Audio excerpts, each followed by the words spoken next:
সুপ্রিয় দর্শক, আসসালামু আলাইকুম। অনেকদিন পর আপনাদের মাঝে আবার আমরা ফিরে আসলাম দিনে আহ্বান চ্যানেলের পক্ষ থেকে। আসলে সৃষ্টিকর্তার খেলা কখন কি হয় মানুষ সেটা বলতে পারে না। তো আপনাদের মাঝে মূল কথায় চলে আসি। আমাদের মাঝে আজকে অতিথি আছেন আমাদের সাধু, একজন সাধু। আসুন আমরা তার মুখ থেকেই তার পরিচয়টা শুনি। কাকা, আপনার নামটা কি? আমার নাম রূপ পাগল। রূপ পাগল। তো সুপ্রিয় দর্শক, ফাঁকে আর একটা কথা বলে রাখি, আমরা এই সাধু বাবার একটা ভিডিও এর আগে করেছিলাম। সেই ভিডিওতে অনেক ভিউ হয়েছিল, অনেক দর্শক সাড়া দিয়েছিল, আমাদের ভিডিওটা দেখেছে। তো আপনাদেরকে আবার আমরা বলি, আসুন আমাদের দিনে আহ্বান চ্যানেলের সাথে থাকুন। আপনারা লাইক, কমেন্ট, শেয়ার করুন, আমাদের পাশে থাকুন। সুপ্রিয় দর্শক, আসুন আমরা সাধু বাবার সাথে কিছু কথা বলি। তো আমাদের এই যে সমাজের মানুষের মধ্যে যে একটা জিনিস ইদানিং খেয়াল করা যাচ্ছে, যে মানুষের একজন মানুষ প্রকৃত অর্থে আসলে আমরা কি মানুষ হতে পেরেছি কিনা, আর প্রকৃত অর্থে একজন মানুষের আহ, তার যে চারিত্রিক বৈশিষ্ট্য, তার যে গুণাগুণ আছে, সেগুলো সম্পর্কে আমরা সাধুর কাছ থেকে আসুন কিছু কথা জানি। তো সাধু, মানুষ আছে কিন্তু মানুষের মনুষ্যত্বটাই খুঁজে পাওয়া যাচ্ছে না, অধিকাংশ বাবা, ক্ষেত্রেই এমনটাই হচ্ছে। এ বিষয়ে আপনি যদি কিছু বলেন।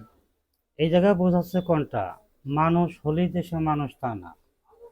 আকার মানুষ ঠিক আছে, কিন্তু আমার কর্মফল যদি মানুষত্ব না হয়, আমার ভিতরে যদি মানুষত্ব না থাকে, তাহলে তো মানুষ হইল না। আকার মানুষ ঠিক আছে, কিন্তু এই জায়গায় বোঝাচ্ছে কোনটা যে প্রকৃত একটা মানুষ হতে হলে এই দেহতে কিছু কিছু জিনিস তার ছাড় দিতে হবে, ছাড়িয়ে দিতে হবে মানে ফেলা দিতে হবে, আর দেখা যাবে না। আচ্ছা আচ্ছা। তে যখনই এই জিনিসগুলো না ছাড়বা, ততক্ষণ পর্যন্ত তুমি যাই করো ওইটা তোমার কোনো কাজে লাগবে না। মানে যাই তুমি করা হোক সেটা কোনো কাজে না, আসবে কোনো না। কাজে আসবে না। আর কাজে আসতে হলে কি করতে হবে? প্রকৃতি একজন মানুষ হতে হবে। আর একটা মানুষ হতে হলে তার চাই চলনের থেকে শুরু করে সমস্ত কিছুই পরিবর্তন আনতে হবে।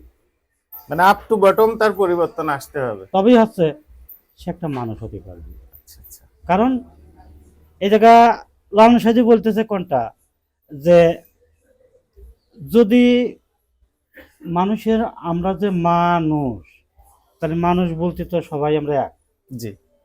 কিন্তু এখানে বুঝাচ্ছে যে আমরা কর্মফলে কিন্তু এক না।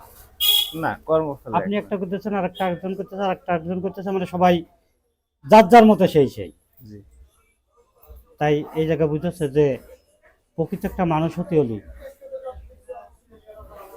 এক সৃষ্টিকর্তার উদ্দেশ্য মন মানুষের নিয়ে চলতে হবে। মানে সৃষ্টিকর্তা যে উদ্দেশ্যে আমাদেরকে পাঠাইছে, সেই উদ্দেশ্য ওই অনুযায়ী উদ্দেশ্যে আমাদের চলতে আমাদের হবে। চলতে হবে, সৃষ্টিকর্তা রাজি খুশি করার জন্য চলতে এইটাই। হবে। আর সৃষ্টিকর্তা যদি খুশি থাকে, তাহলে আমাদের আর কিছু প্রয়োজন নেই।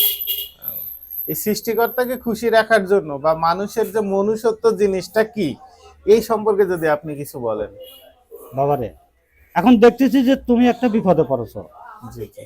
এখন বিপদের থেকে আমি যদি একটা মানুষ হই, তাহলে আমার কর্তব্য কোনটা? ওই বিপদে তোমাকে সাহায্য করা। তোমাকে হয়তো আমি পুরো না করতে পারি, যতটুক পারি। তাই কষ্ট যে যে যতটুক পারো ততটুকুই করো। মানে একজন একজন মানুষ যাতে আরেকজন মানুষের থেকে, মানুষের দিকে ভয় না পায়, একজন মানুষ যেন কথা। আরেকজন মানুষকে, মানুষের বিপদে তার বাবারে, পাশে গিয়ে দাঁড়ায়, একজন মানুষ যেন আরেকজন মানুষের ভয়ের কারণ না হয়। এটা বোঝাচ্ছে কোনটা যে আমরা এখানে চারজন আছি। জি যেমন এখন এই চারজনের ভিতরে যদি একজনের বিপদ হয়, তাকে ফেলা দিয়ে যদি আমরা চলে যাই তিনজন, জি জি তাহলে তো ওইটা মানুষের মতো কাম হবে না। জি জি। নিজের নিজের একটু লস গেলেও দেখা যাচ্ছে আমার দেখা দৃষ্টিতে আমার লস যাচ্ছে, তারপরেও একটা মানুষের ধর্ম কর্ম কোনটা? ওকে হেল্প করা, হেল্প কর। দেখা। খালি আসলে স্বয়ং সৃষ্টিকর্তা খুশি হয়।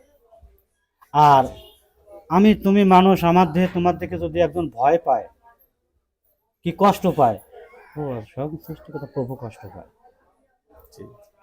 তাই কষ্ট যে মানুষ, তুমি মানুষ হয়ে আর এক মানুষকে তুমি কষ্ট দিও না, তাহলে কিন্তু ওদিন তোমার বিচারের সময় কিন্তু আমি স্বয়ং প্রভু কষ্ট পাবো, আর তোমার ওই হিসাবটা আমিই করবো। মানে লালনের সেই বাণী যে মানুষ ভজিলে সোনার মানুষ হবে। তাই যাই কিছুই করবা, দেখো ধর্ম কর্ম যেটাই করতেছো বাবা এই মানুষের মাঝে থেকেই করা লাগতেছে, হুম হুম। মানুষ বাদে কিন্তু হাত না, তাই কষ্ট যে যা কিছু করো এই মানুষের মাঝে মানুষ নিয়েই করো।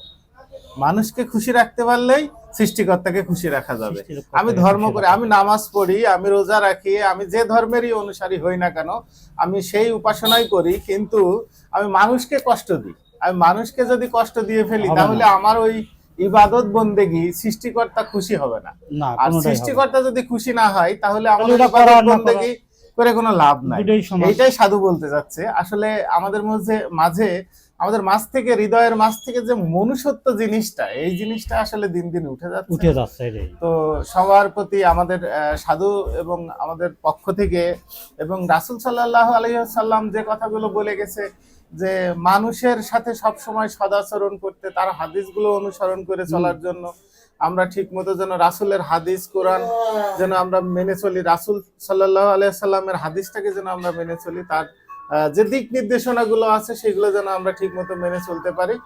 তো সবাইকে আসসালামু আলাইকুম, ভালো থাকবেন, আবার দেখা হবে।